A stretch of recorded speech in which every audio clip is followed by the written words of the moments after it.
ये 1500 जगह हैं आपकी।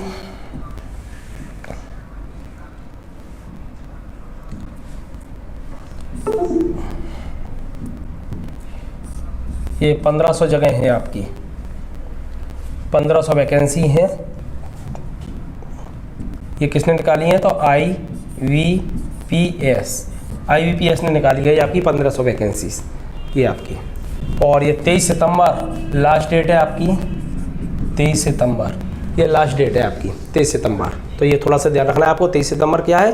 लास्ट डेट है फॉर्म की। उम्र जो रहेगी आपकी 21 वर्ष से 28 वर्ष ये उम्र है। और योग्यता रहेगी स्नातक, ये आपकी योग्यता रहेगी। तो योग्यता आपकी स्नातक है। यदि आपकी उम्र 21 वर्ष से 28 वर्ष है तो आप ये फॉर्म डाल सकते हैं। IVPS ने निकाला है 23 सितंबर फॉर्म डालने की लास्ट डेट है आपकी, अंतिम है आपकी। और ये वैकेंसीज की कुल संख्या 1500 है। और ये एग्जाम का 2 चरण में होगा। पहला फर्स्ट चरण होगा, इसके बाद आपका सेकंड चरण होगा। तो इस तरीके से आपके कितने चरण होंगे एग्जाम के? तो आपके ये 2 चरण में ये एग्जाम कंडक्ट होगा।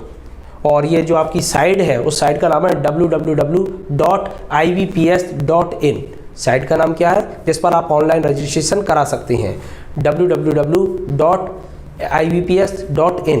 और 2021 के जो एग्ज़ाम होंगे वो NRA के द्वारा होंगे, NRA नेशनल रिक्रूटमेंट एजेंसी। और ये अभी जो हो रहा है वो आपका किसके द्वारा हो रहा है? खुद IVPS करवा रहा है आपका। तो ये ध्यान रखिएगा, ये वैकेंसी थी। इसका नोटिफिकेशन आ गया है, इसका नोटिफिकेशन आप इस पर चले जाना, आपका आ गया है। नहीं आया होगा तो 1 आध दिन में आ जाएगा नोटिफिकेशन आपका, ठीक है ना। सभी लोगों को गुड मॉर्निंग। आप एक काम करिएगा, आज का अखबार है पत्रिका अखबार आज की डेट का, तो उस अखबार में इसका पूरा डिटेल दिया हुआ है आपका, उम्र कितना है, कैसे क्या है। और या आप उस पर भी जा सकते हैं, ये आपकी साइट पे www.ivps.in, उसमें आपके इसके बारे में पूरी जानकारी दी हुई है। तो आप वहाँ से आप थोड़ा सा देख लें तो ज़्यादा बेहतर होगा आप लोगों के लिए, ठीक है ना। पूरी डिटेल जानकारी आपको मिल जाएगी। मैंने साइट का नाम बता दिया है। वीडियो का नोटिफिकेशन नहीं आ रहा यूट्यूब पर, हो सकता है कि कोई कारण हो, मैं दिखवाता हूँ उस चीज़ को, ठीक है ना। आप लोग तो डेली जुड़ जाइएगा, ग्रुप में तो आप हैं, तो ग्रुप से आपको जानकारी मिल जाएगी। कभी कभी कुछ टेक्निकल प्रॉब्लम वगैरह हो जाती है तो इस वजह से कुछ हो सकता है, ठीक है ना। नहीं तो ये तो यहाँ से तो नोटिफिकेशन सब जा रहे हैं। चलिए, अपना उद्योग धंधे वाला पोर्शन चल रहा था, उसको अपन देखते हैं। आज अपन जूट उद्योग पढ़ेंगे। मैंने आप लोगों को रेशम उद्योग करा दिया था, वस्त्र उद्योग करा दिया था, तो ये दोनों चीज़ें आपकी हो गई हैं। अब अपन जूट उद्योग को देख रहे हैं। बहुत इंपॉर्टेंट है आपका ये जूट उद्योग। सबसे पहले तो जूट क्या होता है थोड़ा सा इसको समझना होगा। तो जूट जो आप पीछे देख रहे हैं, ये इमेज आपको बन रही है, ये जूट है। इसे जूट को अपन गोल्डन फाइबर के नाम से भी जानते हैं। भारत में जूट का उत्पादन सबसे ज़्यादा पश्चिम बंगाल में होता है। आपको याद होगा मैंने उस समय करवाया था पश्चिम बंगाल में। और एक प्रश्न और बनता है जो इतिहास से भी रिलेटिव है आपका, क्या देश के डिवाइडेशन में किस उद्योगों को सबसे ज़्यादा नुकसान हुआ था? इस तरीके का प्रश्न आता है। तो देश का जो डिवाइडेशन हुआ था, भारत पाकिस्तान बने थे, तो उस डिवाइडेशन में सबसे ज़्यादा नुकसान जिस उद्योग को हुआ है वो उद्योग आपका कौन सा है? जूट उद्योग है। इस उद्योग को सबसे ज़्यादा नुकसान हुआ था। हुआ क्या था 1947 में भारत और पाकिस्तान का डिवाइडेशन हुआ। पाकिस्तान बंगला जो आपका पश्चिम बंगाल है वहाँ से आपका बना पूर्वी पाकिस्तान, और जो वर्तमान पाकिस्तान है वो कहलाया आपका पश्चिमी पाकिस्तान। तो पूर्वी पाकिस्तान, पश्चिमी पाकिस्तान, तो ये डिवाइडेशन, ये जो आपका पश्चिम बंगाल वाला इलाका है आपका, वो पूरा का पूरा इलाका किस में चला गया? बांग्लादेश में चला गया। तो इसलिए कहा जाता है कि ये जूट उद्योग को सबसे ज़्यादा नुकसान हुआ है। वर्तमान में जूट का उत्पादन सबसे ज़्यादा कहाँ होता है? तब आपका आंसर पश्चिम बंगाल होगा। गोल्डन फाइबर के नाम से जाना जाता है। भारत विभाजन के फलस्वरूप सर्वाधिक नुकसान जूट उद्योग को ही हुआ है। अब देखिएगा जरा, ये है आपका यहाँ पर, ये जो देख रहे हैं ये है, ये वेस्ट बंगाल है आपका, और ये आपका क्या है? पूर्वी पाकिस्तान। ये है पूर्वी पाकिस्तान उस समय का, और ये था आपका पश्चिमी पाकिस्तान। 1947 की बात कर रहे हैं अपन। ये कब की बात कर रहे हैं? 1947 की। क्लियर हो गया? ये 1947 की बात है आपकी। अब इसके बाद में 1972 में जाकर के आपका 71 की लड़ाई हुई, 72 में जाके यहाँ अपन ने इसको अलग करा दिया और इसका नाम क्या पड़ गया? बांग्लादेश। ये पाकिस्तान का डिवाइडेशन हुआ, बांग्लादेश बन गया आपका।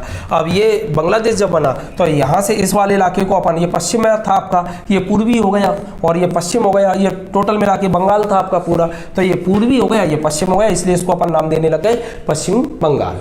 अब पश्चिम बंगाल का नाम चेंज करके दोबारा से नाम क्या किया जा रहा है, बंगाल किया जा रहा है। क्योंकि आपके दिमाग में आता होगा पश्चिम बंगाल कहते हैं, जबकि ये स्थित तो ये पूर्व में स्थित है, तो ये पूरे बंगाल में, ये बांग्लादेश जो बना उसका ये कहाँ पे, पश्चिम है, इसलिए से पश्चिम बंगाल नाम देते हैं। चूँकि ये अलग देश बन चुका है इसलिए पश्चिम बंगाल नाम सही नहीं है, इसलिए इसका प्रस्ताव बनाया गया है सरकार के द्वारा कि इसका नाम पश्चिम बंगाल काट के क्या किया जाए, बंगाल किया जाए। तो इस तरीके से इसका नाम बंगाल प्रस्तावित है। और यहाँ पर जूट का उद्योग ज़्यादा था, यहाँ भी बहुत ज़्यादा था, तो देश का जब डिवाइडेशन हुआ तो जूट उद्योग को क्या हुआ, सबसे ज़्यादा नुकसान हुआ है। उम्मीद है याद रह जाएगा वो आपको, ठीक है ना।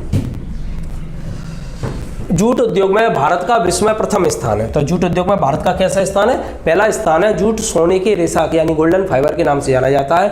और जूट का पहला कारखाना कोलकाता के समीप स्थापित हुआ था। कहाँ खोला गया, कोलकाता के समीप रिसरा में। तो कोलकाता के समीप रिसरा में जूट का सबसे पहला कारखाना खोला गया है। ये कब लगाया गया था, तो 1859 में। तो ये सन इतनी इंपॉर्टेंट नहीं है आपकी, लेकिन ये कोलकाता के समीप रिसरा में खोला गया, ये इंपॉर्टेंट है अपने लिए, तो ये थोड़ा सा ध्यान रखिएगा। सबसे पहले प्रश्न ऐसे भी आ सकता है, रिसरा कहाँ पर है, तो कोलकाता में है। रिसरा किस उद्योग के लिए जाना जाता है, तो जूट उद्योग के लिए। जूट का पहला कारखाना है यहाँ पर, इस तरीके से देख सकते हैं। ये जूट की खेती है आपकी, ये देख सकते हैं जूट की खेती है। जूट जो होता है आपका ये डाइकॉन या डाइकॉन यानी द्विबीजपत्री पौधा है, रेशेदार पौधा है ये आपका। रेशा यानी जो कपास है आपका वो किससे प्राप्त होती है, बीज से, और जूट किससे प्राप्त होता है, रेशे से, फाइबर से। ये ध्यान रखना, ये प्रश्न आता है आपका, जूट किससे प्राप्त होती है, तो आंसर होगा आपका रेशे से प्राप्त होती है। इसका तना पतला और बेलनाकार होता है, ये अपने लिए जरूरी नहीं है आपका। तो सीधा सीधा जो प्रश्न आता है वो है कि जूट किससे प्राप्त होगा, तो रेशा से प्राप्त होगा। ये ध्यान रखना, इस तरीके का पौधा होता है।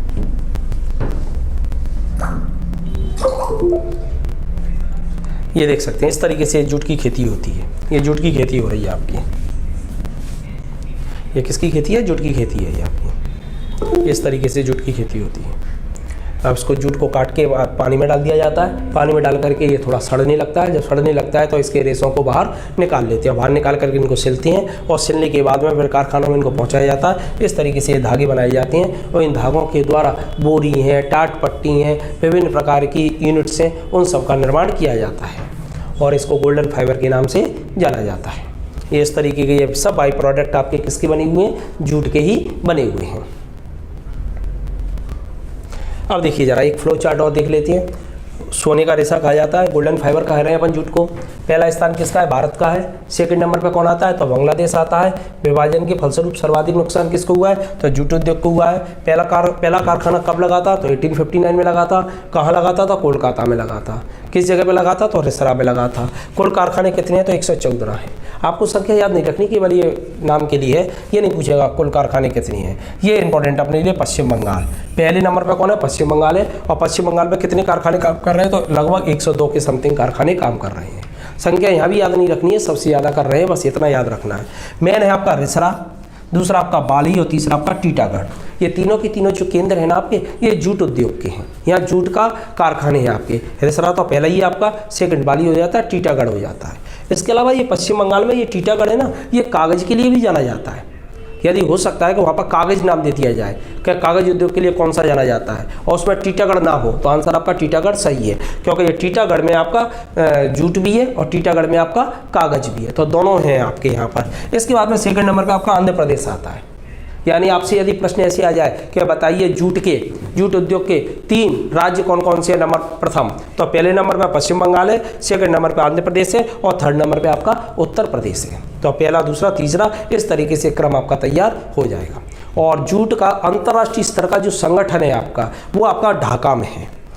ढाका कहाँ पर है, तो ये बांग्लादेश की राजधानी है ढाका, ठीक है ना। तो अंतर्राष्ट्रीय संगठन का मुख्यालय आपका कहाँ पर है, तो ढाका में। तो अंतर्राष्ट्रीय संगठन का मुख्यालय ढाका में है आपका। ढाका बांग्लादेश की राजधानी है। अब एक प्रश्न और है आपका, ढाका का नामकरण किसके नाम पर हुआ था। आप थोड़ा सा एक प्रश्न का जवाब दीजिएगा। ढाका का जो नामकरण हुआ है, ढाका किसके नाम पर हुआ था। ढाका का नामकरण ढाका किसके नाम पर हुआ था, आप थोड़ा प्रश्न का जवाब दें। इसके अलावा ढाका और किस चीज़ के लिए जाना जाता है, जूट के लिए तो हो गया ढाका आपका, क्योंकि ये आपका ढाका में जूट उद्योग तो हो गया क्योंकि अंतर्राष्ट्रीय संगठन का मुख्यालय तो ढाका इसके लिए तो जाना जाता है। इसके अलावा और किसके लिए जाना जाता है?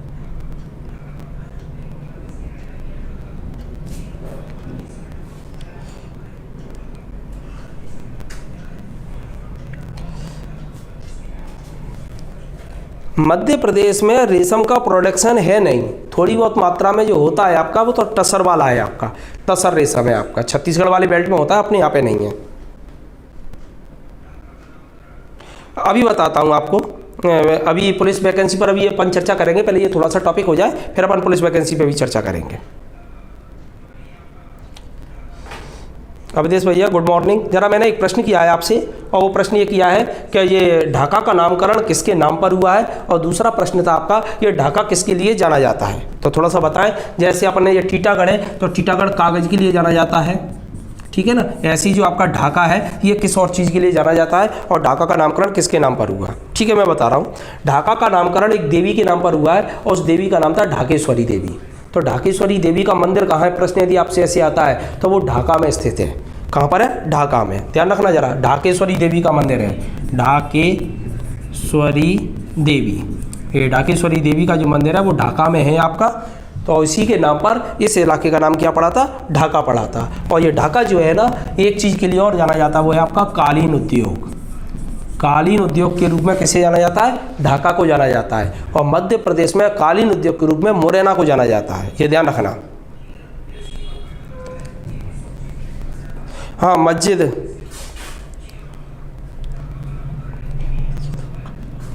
हाँ मस्जिदों का शहर भी है, बिल्कुल सही है, मस्जिदों का शहर भी कहा जाता है ढाका को। इसके अलावा यहाँ पर आपके जो अंतिम नवाब थे, अंतिम मुगल नवाब थे आपके, मुगल बादशाह अंतिम कौन थे आपके? बहादुर शाह जफर। तो बहादुर शाह जफर का जो आपका इंतकाल हुआ है वो भी आपका कहाँ पे था? यहीं पर ढाका वगैरह में ही है शायद, ढाका में है नहीं, म्यांमार में है वो, तो वो गलत है, म्यांमार में है वो, ढाका में नहीं है, सॉरी वो म्यांमार में है। हो गया क्लियर? तो ढाका को अपन किसके रूप में जानते हैं? काली नगरी के रूप में भी जानते हैं। मुरैना को किसके रूप में जानते हैं? काली नगरी के रूप में। मुरैना में कालीन का निर्माण काफ़ी होता है और आप लोगों ने देखा होगा मार्केट में बेचने वाले काफ़ी लोग आते हैं, बुनकर वगैरह हैं, वो बेचने के लिए आते हैं। इस आधार पर मुरैना को काली नगरी कहने लगे हैं। शहद नगरी भी मुरैना को कहने लगे हैं। बहुत सारी चीज़ें तो ऐसी हैं जो तुलनात्मक हैं, जबकि चीज़ें है ही नहीं, लेकिन एग्जाम ओरिएंटेड है, पूछ लिए जाती हैं तो बताना पड़ता है। रेशेदार पौधा है, ध्यान रखिएगा जरा, ये आपका कैसा पौधा है? तो रेशेदार पौधा है, ध्यान रखना बहुत इंपॉर्टेंट है। पानी में जूट के पौधे को सड़ाकर क्या निकालते हैं? रेशा निकालती हैं। रेशे बोरे, दरी, तंबू, तिरपाल, टाट, रस्सियाँ, निम्न कोटि के कपड़े और कागज़ बनाने में अपन इसका इस्तेमाल करते हैं। जूट सामान निर्माण में भारत क्या है? पहले नंबर पे है। और 1971 में भारतीय जूट निगम स्थापित किया गया था और जूट निगम आयात और निर्यात से संबंधित है। तो ये प्रश्न इंपॉर्टेंट नहीं है, प्रश्न आपका जो सबसे ज़्यादा इंपॉर्टेंट है और वो ये वाला है, रेशेदार पौधा वाला, ये सबसे ज़्यादा इंपॉर्टेंट है। इसके अलावा इससे अपन कपड़े बनाते हैं और कागज़ भी बनाते हैं, तिरपाल, टाट, तंबू वगैरह, इनके बारे में तो आप लोगों को जानकारी है ही। अब है आपका कागज उद्योग। नेक्स्ट आपका कौन सा है? कागज उद्योग। अब अपन कागज उद्योग को देख रहे हैं, थोड़ा सा इसको देख लीजिएगा। कागज बनाने की कला सबसे पहले जिस देश में विकसित हुई वो देश आपका कौन सा था? चाइना था। कागज का निर्माण सबसे पहले चाइना ने ही किया है और भारत में पश्चिम बंगाल के श्री रामपुर है, वहाँ सबसे पहले कागज की मिल लगाई गई थी। तो भारत में सबसे पहले पश्चिम बंगाल आता है आपका, श्री रामपुर जगह है आपकी, और सबसे पहले कहाँ पर आया? चाइना में आया था। तो चाइना में जो कागज़ बनता था वो इस तरीके का बनता था। स्टार्टिंग का कागज़ है जी आपका, स्टार्टिंग में इस तरीके का कागज़ चाइना में बना है, ये देख सकते हैं आप लोग ना। और कागज़ बनाने में अपन किसका प्रयोग करते हैं? तो लकड़ी का प्रयोग होता है, बांस का प्रयोग होता है और एक सलाई नाम की एक लकड़ी होती है, उसका भी अपन इस्तेमाल करते हैं। तो ये देख सकते हैं वेस्ट बंगाल यानी पश्चिम बंगाल में श्री रामपुर में सबसे पहले कागज़ की मिल लगाई गई थी और ये इस तरीके के कागज़ बनता है आपका। ये आप देख सकते हैं, ये मिल है आपकी कागज़ की, ये कागज़ तैयार हो रहा है, फिर इसकी कटिंग कर दी जाती है। ये रोल है आपके कागज़ की, रोल में रखा जाता है इनको। यानी कागज़ जब अपन तैयार कर रहे हैं तो उस कागज़ को तैयार करने के दौरान कई वृक्षों की कुर्बानी देनी होती है, यानी वृक्ष जो हैं यानी जंगल है वो काटने पड़ते हैं, तो इसलिए नुकसानदायक होता है। इसलिए सोच समझ करके कागज़ का इस्तेमाल करना चाहिए। पश्चिम बंगाल कागज़ का सबसे बड़ा उत्पादक है। इसमें मुख्य केंद्र टीटागढ़ भी आता है, टीटागढ़ में आपको करा चुका हूँ अभी आपको। अब अखबारी कागज़ का उत्पादन केंद्र कौन कौन से हैं? तो अखबारी कागज़ का जो उत्पादन केंद्र है वो मध्य प्रदेश से रिलेटिव है। मध्य प्रदेश में नेपा नगर का नाम मैंने आप लोगों को पहले भी पढ़ाया था, है ना। नेपानगर कहाँ आता है, बुरहानपुर में आता है, और ये भारत की पहली अखबारी कागज़ की मिल यहाँ पर स्थापित की गई थी। तो अब भारत की पहली अखबारी कागज़ की मिल कहाँ स्थापित की गई है, प्रश्न आपका इस तरीके से आए तो आंसर अपन क्या देंगे, तो ये आंसर होगा आपका नेपानगर बुरहानपुर में। कब स्थापित की गई थी, 1948 में। और इसकी जो सबसे बड़ी खासियत है वो ये है कि यहाँ बांस का इस्तेमाल नहीं करते अपन, यहाँ किसका इस्तेमाल किया जाता है, एक विशेष प्रकार की लकड़ी का इस्तेमाल किया जाता है, और उस लकड़ी का नाम है सलाई नाम की लकड़ी।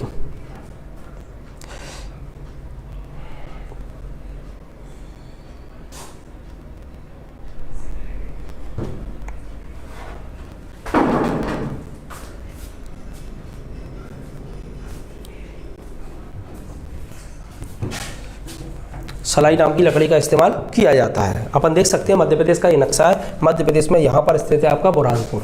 बुरहानपुर को वो खंडवा से अलग हुआ था, ये खंडवा है आपका, यहाँ से अलग बुरहानपुर हुआ है। और ये थोड़ा ध्यान रखना, मध्य प्रदेश का दक्षिणतम जिला बुरहानपुर है। आपको एक लाइन और याद रखना है, वो लाइन भी बहुत इंपॉर्टेंट है आपके लिए, और वो लाइन ये है आपकी, जो दक्षिणतम जिला बुरहानपुर है ये गंजेड़ियों के स्वर्ग के नाम से भी जाना जाता है। गांजा उत्पादक है इसलिए इसे गंजेड़ियों का स्वर्ग कहा जाता है। यहीं पर आपका असीरण का किला है, जैसे मध्य प्रदेश में दक्षिण का प्रवेश दरवाजा भी कहते हैं। और यही आपका खान देश की राजधानी भी रहा था। तो अपन जब इतिहास पढ़ेंगे, पर्यटन पढ़ाऊंगा बस, इसके बाद चालू होगा तो वहाँ डिटेल में अपन इसकी चर्चा करेंगे। ये इस तरीके से अखबार बनाई जाती हैं। और इस प्लांट के लिए जो वो है आपकी, इस प्लांट के लिए स्पेशल बिजली विद्युत की व्यवस्था है, वो चांदनी ताप विद्युत केंद्र से की जाती है। एक ताप विद्युत केंद्र है जो मध्य प्रदेश सरकार ने लगाया था, उसका नाम था चांदनी ताप विद्युत केंद्र, उससे यहाँ पर बिजली दी जाती है। इसके बाद एक और है मध्य प्रदेश में, होशंगाबाद में, नोट के कागज़ छापने का, यानी सिक्योरिटी पेपर मिल। तो जो नोट होता है, नोट का जो कागज़ होता है, वो कागज़ कहाँ छापा जाता है, होशंगाबाद में। इसको कैसे याद करेंगे, ये प्रश्न कई बार एग्जाम में पूछा गया, भूल जाते हैं अपन इसको। अभी फ्लो चार्ट में और करवाऊंगा। 1967 में इसकी यूनिट स्थापित हुई थी आपकी, और इसका उद्घाटन किया था उस समय के तत्कालीन उप प्रधानमंत्री मोरारजी देसाई ने। यहाँ पर नोट नहीं छपते हैं, यहाँ नोट का कागज़ छपता है, और नोट का कागज़ आपको होश में छापना पड़ेगा। होश में यदि आपने नोट का कागज़ नहीं छापा तो हो सकता है कि आपने गलत कागज़ छाप दिया तो नकली नोट बन जाए। तो होश में छापेंगे तो क्या हो जाएगा, होशंगाबाद। ऐसे याद रख लेना, होश में छापना है अपन नोट का कागज़, इसलिए क्या होगा आपका, होशंगाबाद। तो ये थोड़ा ध्यान रखना आप लोग इसको। सिक्योरिटी पेपर मिले, ये इस तरीके की, अंदर के फोटो आपको नहीं मिलेंगे यहाँ पर, ये थोड़ा सा ध्यान रखिएगा। ये करेंसी प्रिंटिंग प्रेस, ये आपकी कहाँ पर है, करेंसी प्रिंटिंग प्रेस देवास में। यहाँ नोट छपते हैं आपके। करेंसी प्रिंटिंग प्रेस में क्या है, देवास में है। इसको आप ऐसे याद कर लेना। ये 1975 में स्थापित की गई थी आपकी। यहाँ पर नोट छापे जाती हैं। नोट का कागज़ होश में छापेंगे तो होशंगाबाद में। तो ये आपने देखा होगा, जब नोट लेते हैं उसको सूंघना तो उसमें से स्मेल आएगी, यानी क्या आएगी, उसमें से एक तरीके से बास आएगी, बदबू आएगी, स्मेल आएगी। तो दे शब्द हटा दो, ये दे हटा दो, खाली क्या रह गया, बास। तो बास को याद रख लेना, देवास। तो देवास में क्या छप रहा है, नोट छप रहा है। नोट का कागज़ किस में छपेगा, होश में छपेगा। तो सिक्योरिटी पेपर मिल होशंगाबाद हो जाएगा। तो इस तरीके से आप इसको याद रख लीजिएगा जरा।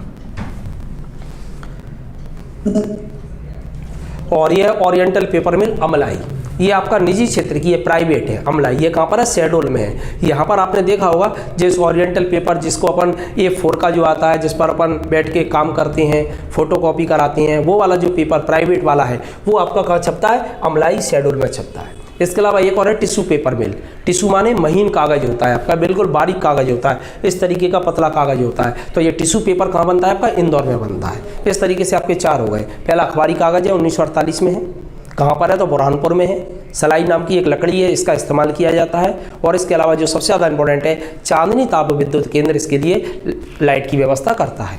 तो आप इसको ऐसे याद कर लेना, चांदनी रातों में अखबार निकालेंगे। इसके बाद आपका आ जाता है सिक्योरिटी पेपर मिल। ये 1967 में स्थापित की गई थी।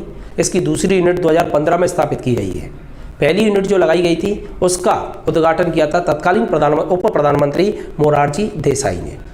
इसके बाद में तीसरा आ जाता है 1975 में स्थापित हुई है आपकी, और वो यूनिट है आपकी देवास में करेंसी प्रिंटिंग प्रेस।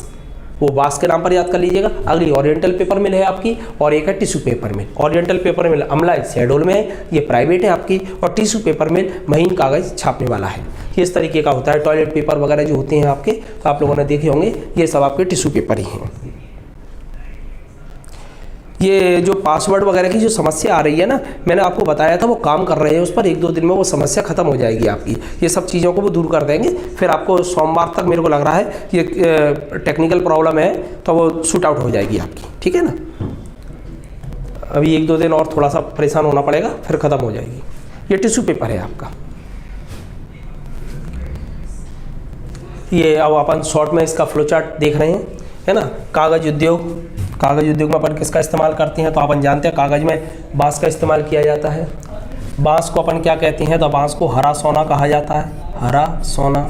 हरा सोना के नाम से किससे जाना जाता है, बांस को। इसके अलावा हरा सोना अपन अफीम को भी कहते हैं, ये भी ध्यान रखिएगा आप लोग, ठीक है ना। बांस को भोजन के रूप में कौन ग्रहण करता है, खाता है, तो पांडा खाता है, पांडा। याद होगा पांडा का प्रिय भोजन कौन सा है, बांस है। पांडा क्या है, अब आपके दिमाग में ये भी आ रहा होगा, तो ये भी ध्यान रखना, जो पांडा है आपका, पांडा है जो आपका, ये ज्वाइंट पांडा के नाम से जाना जाता है, जो WWF का प्रतीक चिन्ह है। WWF एक फाइट है, और ये WWF का मतलब है वर्ल्ड वाइल्ड फंड है, वर्ल्ड वाइल्ड फंड है। इसकी स्थापना 1961 में हुई थी WWF की। उसका प्रतीक चिन्ह ज्वाइंट पांडा है, ज्वाइंट पांडा इसका प्रतीक चिन्ह है। चीन ने इस पर कब्जा कर लिया है, यानी पेटेंट ले लिया है। दुनिया भर में कहीं पर भी जाइंट पांडा होगा वो चीन का ही माना जाएगा। और जो पांडा जो होता है ये भालू कुल का है, किस फैमिली का है, भालू का है। इसी तरीके का एक पांडा और होता है, उसका नाम है रेड पांडा, ये छोटा सा होता है। रेड पांडा सिक्किम में मिलेगा आपको, सिक्किम में मिलेगा। और रेड पांडा जो होता है वो रैकून कुल का होता है, रैकून। ये अमेरिका में पाए जाने वाला एक जानवर है, कुत्ता जैसा जानवर होता है, बड़ा चालाक होता है, एक्टिंग करता है और लोगों के भोजन चुरा के खा जाता है। जब अपन साइंस पढ़ेंगे, सोमवार से चालू कर रहा हूँ, शाम को 7 बजे से साइंस चालू होगी, तो उसमें मैं आपको बताऊंगा इन चीज़ों के बारे में, ठीक है ना। तो ये ध्यान रखना, ये पांडा के बारे में। तो ये दोनों अलग अलग हैं आपके। पहला कारखाना, हाँ, विश्व में सबसे पहले कागज़ का उत्पादन किसने किया, चाइना ने। वर्तमान में सबसे ज़्यादा कागज़ का उत्पादन कौन कर रहा है, तो चाइना। पहला कारखाना 1716 में चेन्नई में लगा था, लेकिन फेल हो गया। फिर एक सफल कारखाना 1879 में लगाया गया था लखनऊ में। और ये पश्चिम बंगाल में कहाँ पर, टीटागढ़, ये बहुत फेमस है अपने लिए, ठीक है ना। श्री रामपुर, यहाँ पे भी मिल लगाई गई थी आपकी पहली मिल। और यहाँ पर जो कागज़ उद्योग में बांस के अलावा और किसका इस्तेमाल करते हैं, तो सलाई नाम की लकड़ी का भी इस्तेमाल किया जाता है कागज़ बनाने में। इसके अलावा और किसका इस्तेमाल करते हैं, तो जूट का भी करते हैं अपन। जूट से भी अपन निम्न कोटि का जो रफ वाला कागज़ होता है वो डिजाइन तैयार किया जाता है उसको। तो ये कागज़ उद्योग है। नेपा नगर, अब अपनी मिलों पर आ रहे हैं अपन। नेपा मिल, ये 1948 में बनी थी आपकी नेपा नगर मिल, 1948 में बुरहानपुर। अखबारी कागज़ की मिल है, लकड़ी कौन सी है, सलाई है आपकी। चांदनी ताप विद्युत केंद्र है। कैसे याद करेंगे, चांदनी रातों में अखबार निकालेंगे, तो ये अखबार के लिए हो गया आपका। बैंक नोट प्रेस आपकी, तो ये देवास में स्थापना 1975 में हुई थी आपकी। स्थापना याद रखनी है, मध्य प्रदेश से रिलेटिव है आपकी। और यहाँ 5 से लेकर के 500 तक के नोट छापे जाते हैं। तो 5 से लेकर 500 तक के नोट कहाँ पर छपेंगे आपके, तो बैंक नोट प्रेस देवास में। तो ये सिंपल है और याद करने का तरीका बता ही चुका हूँ। नोट को जब आप सूंघोगे तो क्या आएगी, बास आएगी, तो ये बास ऐसे याद रख लेना। इसके बाद कागज़ उद्योग, सिक्योरिटी पेपर मिल, ये कहाँ है, होशंगाबाद में। सिक्योरिटी जरूरी है, होश में रहोगे तो ही सिक्योरिटी कर पाओगे, बेहोश हो गए तो कैसे करेंगे। स्थापना कब हुई थी, 1967 में। और ये किसने की थी उद्घाटन, उप प्रधानमंत्री मोरारजी देसाई, क्योंकि उस समय पर प्रधानमंत्री इंदिरा गांधी थी। जब पॉलिटिक्स जब पढ़ाऊंगा, संविधान जब पढ़ाऊंगा, उस समय बताऊंगा प्रधानमंत्री कौन कैसे बनी है, इनकी क्या स्टोरी थी। उस समय प्रधानमंत्री पद के जो दावेदार थे वो मोरारजी देसाई थे। ये गुजरात के रहने वाले थे, कद्दावर नेता थे। लेकिन कांग्रेस में मोरारजी देसाई को वरीयता न देते हुए किसको वरीयता दी थी, इंदिरा गांधी को वरीयता दी। और इंदिरा गांधी को प्रधानमंत्री बना दिया गया और इनको संतुष्ट करने के लिए क्या बना दिया गया, उप प्रधानमंत्री। बाद में जाकर के इन्होंने कांग्रेस पार्टी को छोड़ दिया। फिर 1978 में जाके एक इन्होंने जनता पार्टी बनाई थी और उसके ये मुखिया के रूप में प्रधानमंत्री बने थे। तो सबसे ज़्यादा उम्र में प्रधानमंत्री बनने का रिकॉर्ड किसने बनाया था, मोरारजी देसाई ने। जनता पार्टी का नेतृत्व किया था 1978 में कांग्रेस पार्टी के खिलाफ इन्होंने। और ये शुरुआत में ये कांग्रेस पार्टी से ही जुड़े हुए थे। 2015 में एक नई यूनिट लगाई गई है, इसलिए इसको ज़्यादा पूछ लिया जाता है। इसके अलावा टिश्यू पेपर मिल आपकी इंदौर में, ये मैं आपको दिखा चुका हूँ। ओरिएंटल पेपर मिल आपकी अमलाई में है। अमलाई आपका कहाँ आता है, शहडोल में, जहाँ पर निजी या प्राइवेट आपकी मिल है। ये देख सकते हैं आपके मोरारजी देसाई। ये मोरारजी देसाई की 1-2 खासियत और है, चूँकि अब यहाँ पर आ गए हैं तो इनके बारे में कुछ पॉइंट है, उनके बारे में बता रहा हूँ मैं आप लोगों को। पहला पॉइंट ये है, ये गुजरात के थे, सर्वाधिक उम्र में बनी है, सर्वाधिक उम्र सर्वाधिक उम्र में प्रधानमंत्री बनने का रिकॉर्ड जिस व्यक्ति ने बनाया था वो मोरारजी देसाई ने बनाया है। तीसरे नंबर पर इनकी एक और खासियत थी, स्वमूत्र चिकित्सा के बड़े जानकार थे, स्वमूत्र पान करते थे। उनकी स्टोरी भी है, वो स्टोरी अपन जब पॉलिटी पढ़ेंगे उस समय बताऊंगा। स्वमूत्र पान भारत का कौन सा प्रधानमंत्री करता था, तो आपके कौन होंगे, मोरारजी देसाई। इसके अलावा एक जो सबसे ज़्यादा इंपॉर्टेंट है इनके लिए, जो बहुत पूछी जाती है एग्जाम में, वो ये है 1978 में पहली बार ये प्रधानमंत्री बने, पीएम बने, और ये गैर कांग्रेसी प्रधानमंत्री थे, गैर कांग्रेसी प्रधानमंत्री मोरारजी देसाई बने। और इसके अलावा इन्हें भारत रत्न मिला है, भारत रत्न, ये भारत का सर्वोच्च पुरस्कार है। इसके अलावा निशान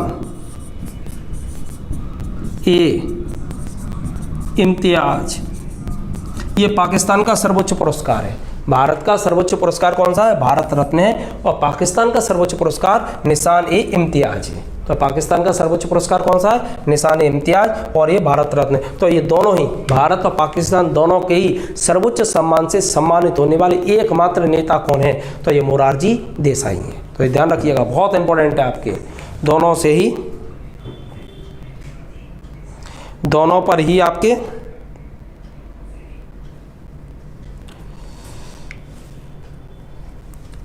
दोनों से ही सम्मानित होने वाले नेता हैं। ये ध्यान रखना, दोनों ही सर्वोच्च पुरस्कार मिले हैं। इस तरीके के प्रश्न बनते हैं, तो ये मोरारजी देसाई हैं।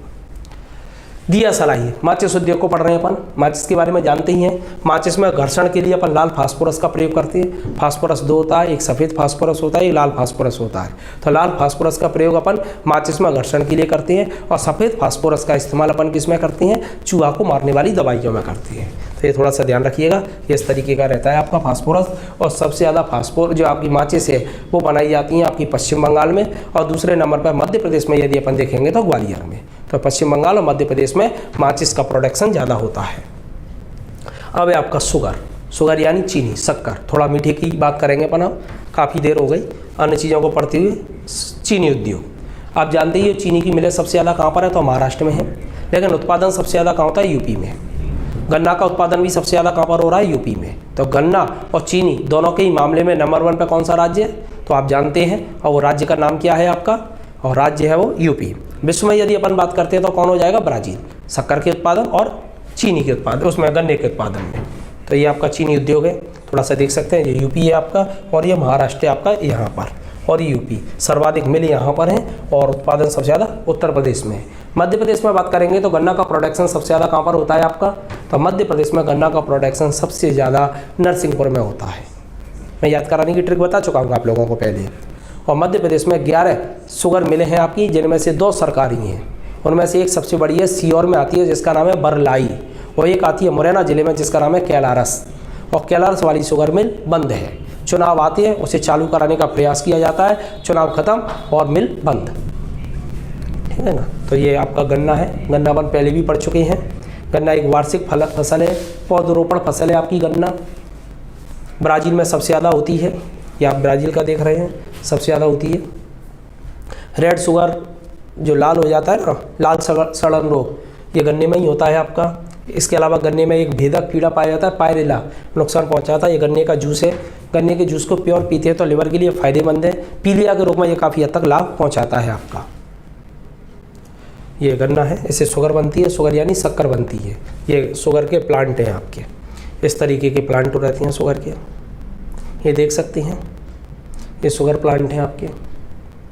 ये इस तरीके से प्लांट में ये शुगर निकल रही है, बहुत गर्म होती है, इरिटेट होती है शुगर, ये शुगर निकल रही है। आप इसको हाथ में नहीं ले सकते, इस तरीके से हाथ में लेंगे पूरी आपकी हड्डियाँ तो गल जाएगी।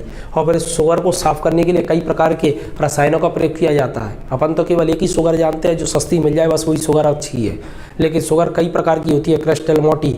और शक्कर जो होती है उसकी जो सफाई होती है वो जंतु चारकोल से की जाती है। जंतु चारकोल का मतलब होता है हड्डियों से साफ़ की जाती है, पॉलिश की जाती है, कालापन लिए होती है जिससे वो वाइट हो जाए आपकी। और इसी वजह से बहुत सारे लोग शुगर को भोजन में नहीं लेते, क्योंकि वो जानते हैं कि जंतु चारकोल से साफ़ की जा रही है, उसकी जगह पर वो गुड़ का इस्तेमाल करते हैं। तो ये थोड़ा सा ध्यान रखिएगा आप लोग। और ये इस तरीके के प्रोडक्ट बनाए जाते हैं, शुगर के बाई प्रोडक्ट हैं आपके, जैसे ये बतासे बनाए जा रहे हैं आपके।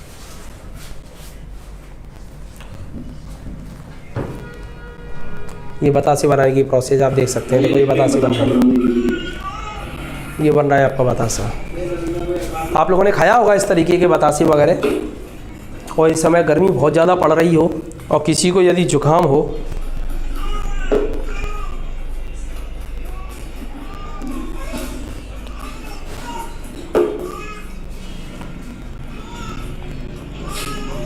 हाँ, वर्ग 3 की तो कल ही हटा दी, कल मैंने बता दिया था वर्ग 3 वाले लोगों को, तो वर्ग 3 के एग्ज़ाम का डेट कैंसिल हो गया है। मान के चलो यहाँ पर किसी को गर्मी बहुत ज़्यादा है, जुकाम हो रहा है और इस तरीके से बनाते बनाते में एक आध चीज़ टपक जाए और आप यदि कोई बतासा खा रहे हैं और बतासा आपको नमकीन वगैरह नज़र आए तो समझ जाइएगा उसमें किसकी चीज़ की मिलावट है। ठीक है ना, इस तरीके से बतासे वगैरह बनती है। और चीनी की सफाई अपन किससे करते हैं, तो ये ध्यान रखिएगा, चीनी की सफाई जंतु चारकोल से की जाती है, हड्डियों से इसकी पॉलिश की जाती है, ये जंतु चारकोल से। और ये इस तरीके के क्रिस्टल होते हैं चीनी के, ये पॉलिश किए हुए हैं और ये आपके बगैर पॉलिश के हैं। ठीक है ना, ये आपका ब्राज़ील का प्रोसेसिंग प्लांट है, अपनी आंखों तो मैंने दिखाई दिया।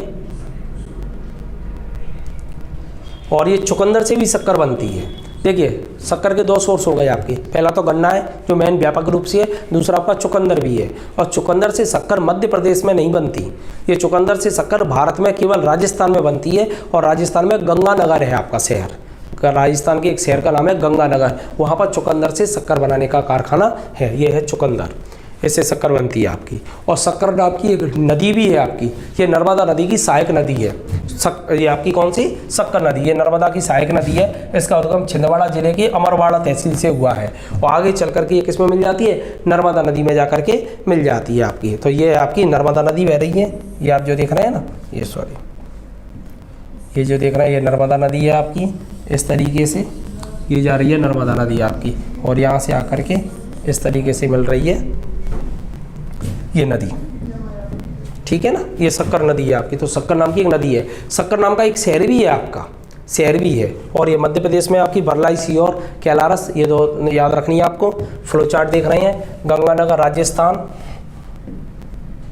गंगानगर राजस्थान चुकंदर से बनता है। इसके अलावा एक शक्कर नगर है आपका, और शक्कर नगर कहाँ पर है, तेलंगाना में आता है। पहले ये शक्कर नगर आंध्र प्रदेश में आता था, अब शक्कर नगर एक शहर का नाम है और ये वर्तमान में कहाँ पर है, तेलंगाना में है। सूती वस्त्र के बाद दूसरा सबसे बड़ा उद्योग है, सबसे बड़ा उद्योग जो है वो आपका कौन सा है, वस्त्र उद्योग है, सूती वाला। इसके बाद में आपका कौन सा है, तो शक्कर उद्योग है। पहली मिल 1840 में लगाई गई थी बिहार में, पहली मिल कहाँ लगी थी, बिहार में लगी थी, डचों ने लगाई थी। जो अब इतिहास पढ़ेंगे मैं बताऊंगा पोजीशन क्या रही, फैल रही। फिर दूसरी मिल लगाई गई थी मडोरा में, मडोरा मतलब बिहार में लगाई थी, अंग्रेजों ने लगाई थी मडोरा में, और ये कैसी रही आपकी, सफल रही। वर्तमान में आपकी यूपी में 116 मिलें, सर्वाधिक उत्पादन यहीं हो रहा है। महाराष्ट्र में आपकी 143 मिलें हैं, ठीक है ना। तमिलनाडु में आपकी 37 मिलें हैं तीसरे नंबर पे। मध्य प्रदेश में आपकी कितनी, 11 मिलें हैं। इनमें से 2 सरकारी हैं, एक है बरलाई जो सीहोर में आती है, बरलाई कहाँ आती है, सीहोर में आती है, और दूसरी कौन सी है, मुरैना में कैलारस, अपन जानते ही हैं। और ये बरलाई सीहोर की तो चल रही है, लेकिन ये वर्तमान में कैसी है, बंद है आपकी। और ये 11 मिल कैसी याद रखोगे, 11 मिल है मध्य प्रदेश में, 11। तो गन्ना ऐसे खड़ा रहता है, एक गन्ना खड़ा है, ये दूसरा खड़ा है, तो जी हो गई आप 11। इस तरीके से आप इनको याद रख लीजिएगा। गन्ना विश्व में पहला स्थान किसका है, ब्राज़ील का है। भारत में पहला स्थान यूपी। मध्य प्रदेश में कौन सा जिला है, नरसिंहपुर है। गन्ना प्रजनन संस्थान कहाँ पर है, कोयम्बटूर में। वार्षिक पौधरोपण है, वार्षिक पौधरोपण का मतलब क्या होता है, इसमें पौधे रोपे जाते हैं, जैसे चावल के पौधे रोपे जाते हैं, इसी तरीके से। गन्ना शोध संस्थान कहाँ पर है, लखनऊ में। गन्ना प्रजनन संस्थान कहाँ पर है, कोयम्बटूर में। और ये वास्तव में गन्ना क्या है, तो ये कार्बोहाइड्रेट है। कौन सा कार्बोहाइड्रेट है, तो ये है सुक्रोस। कौन सा कार्बोहाइड्रेट है, सुक्रोस। और ये मोनोसेकेराइड नहीं है, ये डाइसेकेराइड है, ये डाइसेकेराइड, डाइसेकेराइड। एक्चुअल में क्या होता है, जो कार्बोहाइड्रेट होता है, ये कार्बोहाइड्रेट है, ये 3 प्रकार का होता है। एक होता है आपका पॉलीसेकेराइड, दूसरा होता है आपका डाइसेकेराइड, और तीसरा होता है मोनोसेकेराइड।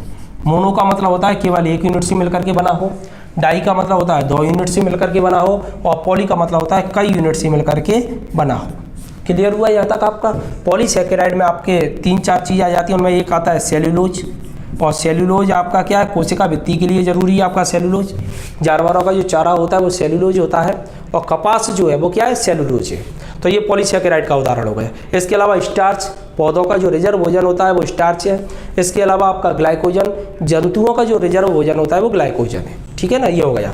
डाइसैकेराइड में आ जाते हैं आपके सुक्रोस, इसको मैं हटा रहा हूँ जरा, ठीक है ना, सुक्रोस आ जाता है डाइसैकेराइड में, सुक्रोस, माल्टोस और लैक्टोस। लैक्टोस एकमात्र ऐसी शर्करा है जो केवल दूध में पाई जाती है।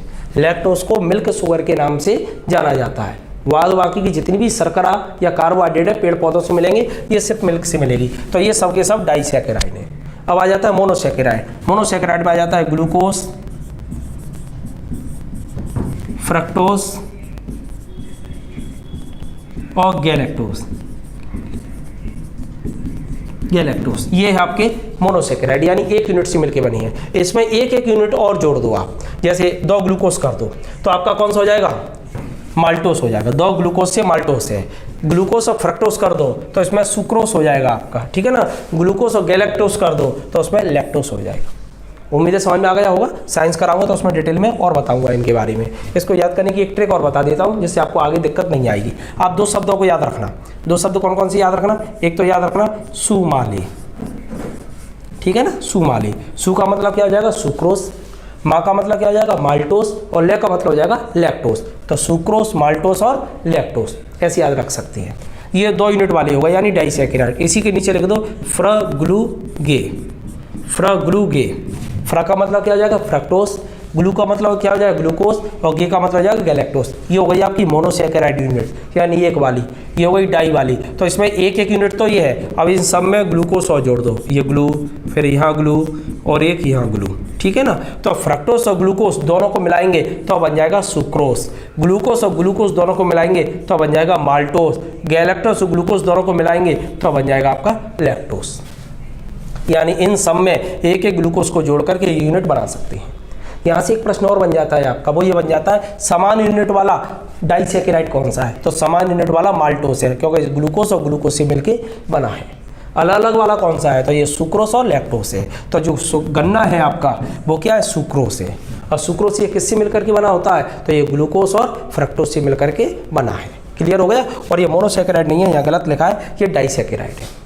इसमें 2 बीमारियां भी हो जाती हैं। एक तो लाल सड़न रोग है जो फंगस के द्वारा होती है। इसके अलावा इसमें ग्रेसी सूट डिसीज है। ग्रेसी सूट डिसीज ये वायरस के द्वारा होती है आपकी ये बीमारी। इसके अलावा इसमें कीड़ा के द्वारा भी होता है, पायरेला। पायरेला नाम का एक कीड़ा होता है जो गन्ना की फसल को क्या करता है, नुकसान पहुँचाता है। तो ये ध्यान रखिएगा, ये आपका गन्ने में ये दोनों चीज़ें इंपॉर्टेंट है आपकी।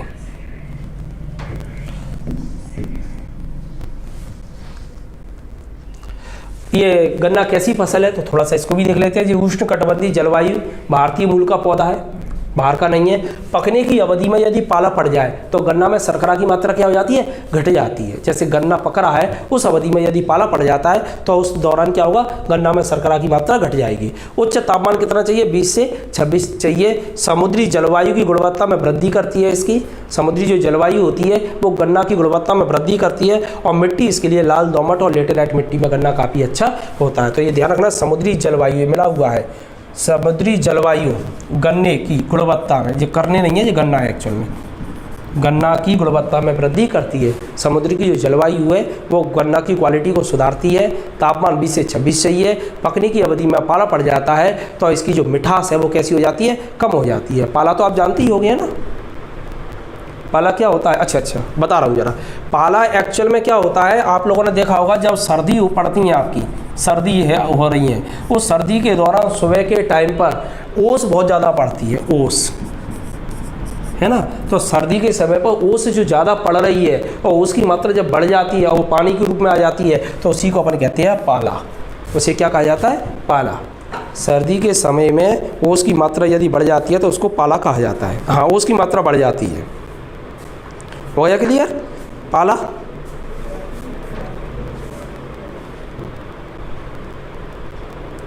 हो गया क्या क्लियर ये, ठीक है।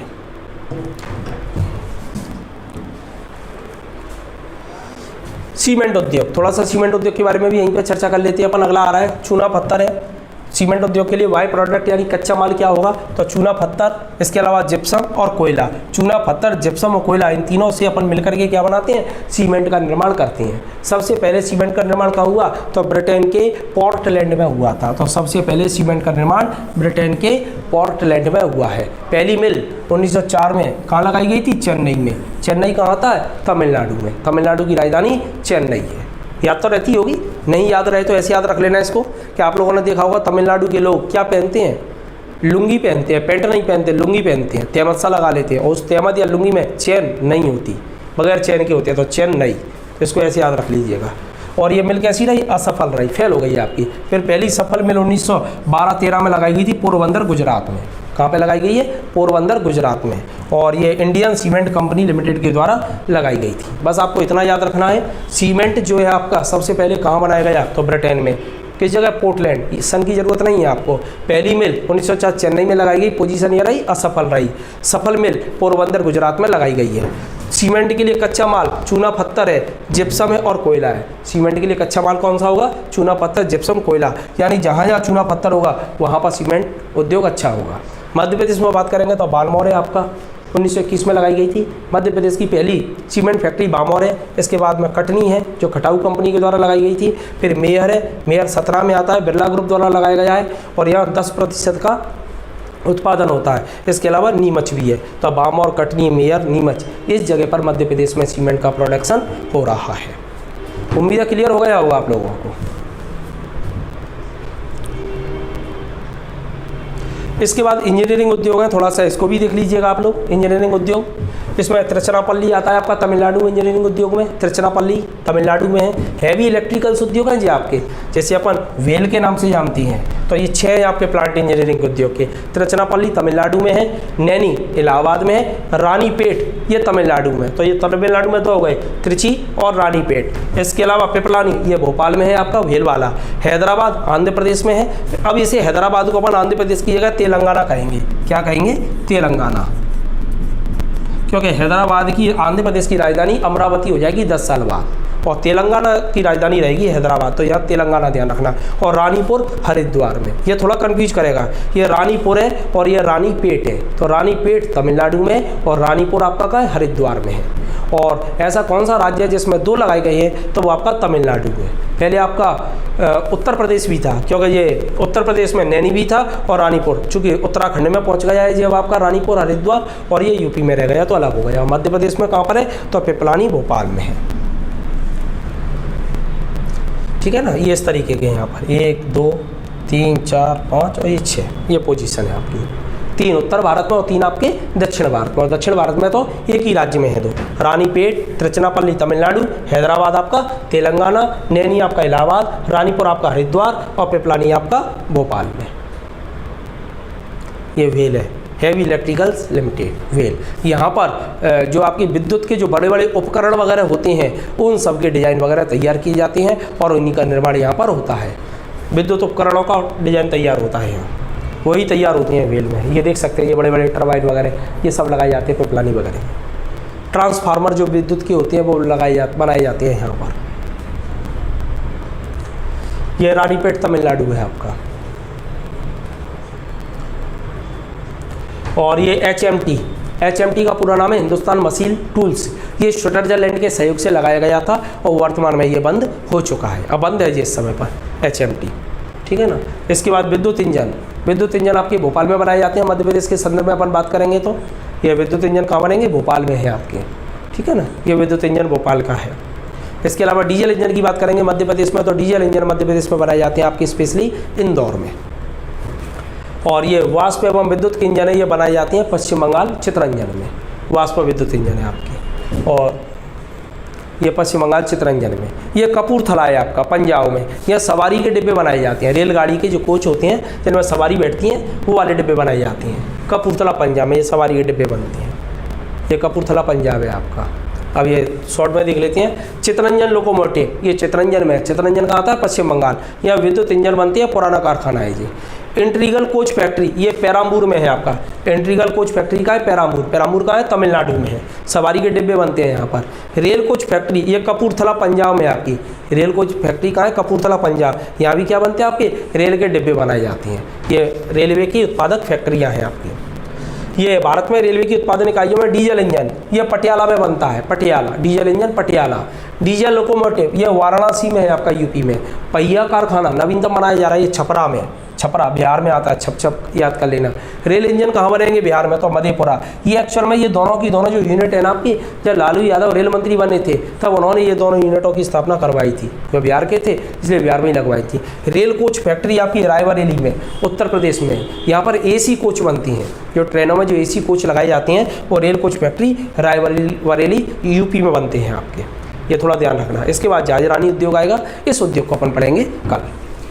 और ये थोड़ा सा ध्यान रखिएगा आप लोग, NTPC वगैरह की वैकेंसीज वगैरह आ रही हैं, काफ़ी मात्रा में आ रही हैं वैकेंसी। रेलवे ने NTPC की 15 दिसंबर से कराने की घोषणा कर दी है। इसके अलावा जो SSC है उन्होंने भी बोला है आपका, भारत सरकार ने, कि जो पद है उनको हम समाप्त नहीं कर रहे हैं, उन पर वैकेंसी निकालेंगे। मध्य प्रदेश के मुख्यमंत्री ने भी कहा है कि हम लगातार आपकी वैकेंसी निकालेंगे, कुछ समस्याएं उन टेक्निकल प्रॉब्लम को दूर कर रहे हैं। वर्ग 3 की जो वैकेंसी है उसके बारे में देखिए, जो भी चर्चा हो, मैंने कल भी चर्चा करी थी, आप लोगों से बोला भी था संविदा वाले में क्या ये वैकेंसी आपकी लगातार आएंगी। MP पुलिस की वैकेंसी भी आ रही है, रुकेंगी नहीं आपकी, लेकिन इस समय कोविड का दौर है, इस वजह से थोड़ा सा डिले हो सकता है, ज़्यादा डिले नहीं होगा, थोड़ा सा हो सकता है। और MP पुलिस के लिए अपन लोग लगातार प्रेशर बनाए रखें सरकार पर। अब सरकार समझ गई है कि बेरोजगारों को बेवकूफ़ नहीं बना सकते। सोशल मीडिया पर जो अपन लोग कैंपेन चला रहे हैं लगातार, आप लोग जिस तरीके से लगे हुए हो उसको कंटिन्यू रखें। इस वजह से मध्य प्रदेश में पुलिस की लगभग 1 लाख वैकेंसी खाली है आपकी, और ये उन्हें भर्ती करनी ही पड़ेगी। तो इसलिए लगातार सोशल मीडिया पर अपन जगे रहेंगे तो ये वैकेंसी आपको मिलती रहेंगी। और यदि अपन थोड़े ढीले पड़ जाएंगे तो हो सकता है कि अपन को बेवकूफ़ बना दिया जाए, लेकिन ज़्यादा समय तक ये बेवकूफ़ नहीं बना पाएंगे। आप लोग अच्छी तरह से तैयारी करें। दिल्ली पुलिस की वैकेंसी आ गई हैं, रेलवे के और उसकी बैंकिंग में आ गई हैं, ये मैंने आपको बता ही दिया है। और NTPC वगैरह का जो साइंस का बैच है वो भी बस हम आप जल्दी से जल्दी चालू कर रहे हैं। सोमवार से शाम को 7 बजे से आपको साइंस का बैच चालू हो जाएगा। जिन लोगों ने कोचिंग पर अभी रजिस्ट्रेशन नहीं करवाया है वो जल्दी आकर के रजिस्ट्रेशन करवा लीजिएगा, क्योंकि अब अपन रजिस्ट्रेशन के माध्यम से ऐप के द्वारा ही पढ़ाएंगे। ऐप में कुछ टेक्निकल प्रॉब्लम जो आ रही हैं वो 1-2 दिन में शूट आउट हो जाएगी, वैसे ही आपकी क्लास ऐप पर चालू हो जाएगी। इसके साथ में ही हम आप लोगों को ऑब्जेक्टिव भी सॉल्व करवाएंगे। और मैं करंट के क्वेश्चन बहुत ज़्यादा पूछे जाते हैं, आप लोग करंट सही नहीं पढ़ पा रहे होंगे, इसलिए मैं बस सोमवार से या मंगलवार से करंट की क्लास भी चालू करूंगा आपको आधे घंटे की, जिससे आपको आधे घंटे में करंट को एक्सप्लेन करके अच्छी तरह से कराया जाए। क्योंकि करंट से ही बेसिक प्रश्न बनते हैं आपके, तो बेसिक प्रश्न निकालने हैं तो करंट को बहुत अच्छा करना पड़ेगा। तो इसलिए अपन करंट से भी जुड़ेंगे, सब कुछ अच्छा होगा। और घर में ही रहिए। कल 90,000 केस आए हैं आपके, रिकॉर्ड बना है कल, 95,000 मध्य भारत में कोविड के, और लगातार स्थिति भयानक हो रही है। जो आप वैक्सीन जिस पर रिसर्च चल रही थी, ट्रायल 3 फेज में पहुंच गई थी वैक्सीन, उस वैक्सीन के साइड इफेक्ट आ गए हैं, जिस वजह से उस वैक्सीन का ट्रायल भारत में रोक दिया गया है। विश्व में भी रुक गया है, भारत में भी रुक गया है। इसलिए कोविड से बचें, घर में ही रहें, सुरक्षित रहें, और इसी तरीके से आप कंटिन्यू में ही पढ़ाई करें। अभी आप लोग कहीं बाहर जा कर के पढ़ने की कोशिश न करें, और वरना हो सकता है कि आप कहीं के भी ना रहें। MP के CA का मतलब क्या है? MP के CA करंट, हाँ वो सब कराऊंगा मैं इसमें। करंट अफेयर CA का मतलब यदि करंट अफेयर है तो पूरा कराऊंगा, नहीं मैं करा दूंगा उसको। आप लोगों को मध्य प्रदेश का करंट अफेयर्स नहीं मिलेगा, मैं बस कुछ समय में उठाना चालू कर रहा हूँ और वो मैं आपको बताता जाऊँगा। 10 मिनट में ले लिया करूँगा, 10 मिनट में आपको करंट अफेयर्स नोट करवा दिया करूँगा, ठीक है ना। जो भारत का करंट अफेयर्स रहेगा उसी में मैं मध्य प्रदेश के करंट अफेयर्स को भी जोड़ूंगा। आप लोग बस जुड़े रहिएगा और रजिस्ट्रेशन करवा लीजिएगा, जिससे आप लोग अच्छी तरह से पढ़ सकें, जैसे टेस्ट वगैरह ये सब चालू हो जाए आप लोगों के, ठीक है ना। और भी कोई प्रश्न हो तो आप मेरे से पूछ लीजिएगा।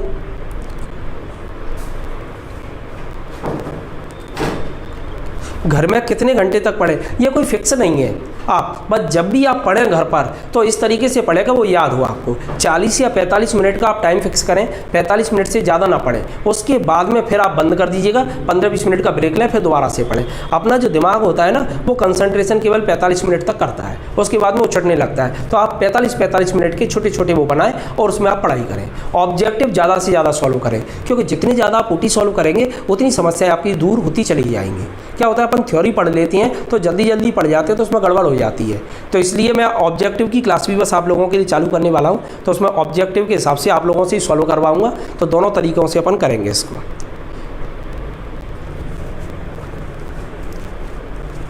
रायबरेली से सोनिया गांधी का संबंध यह है क्योंकि सोनिया गांधी रायबरेली उत्तर प्रदेश से ही सांसद हैं।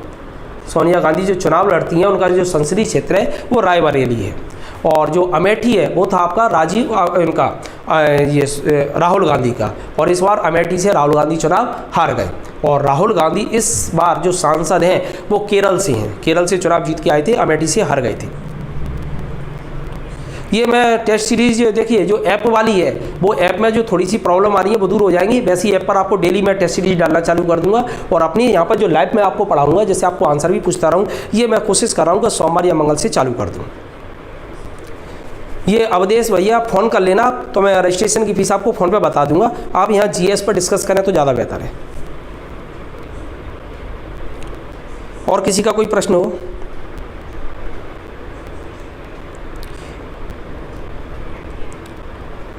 देश की पहली महिला डॉक्टर आनंदीबेन है आपकी, आनंदीबेन।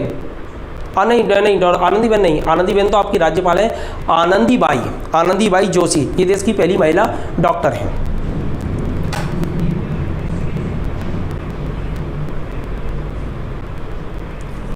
हो गया क्लियर? बस आज के लिए इतना ही है, फिर अपन कल देखते हैं।